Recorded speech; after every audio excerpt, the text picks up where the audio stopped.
Em xin chào tất cả mọi người nhé. Em xin giao lưu một cây bằng lăng nha, bằng lăng lá nhỏ cây lũ nha. Cây này em đo cái bánh là luồn hồi nãy tới đây phải không? Ừ. Dưới cái rễ này, luồn qua đây là 38 nha. Cao chưa? Cao 30. Cao là 30. Cao 40.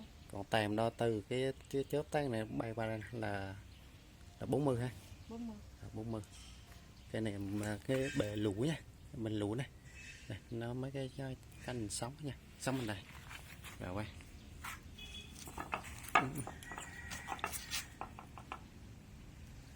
Đây, mặt này đẹp nha.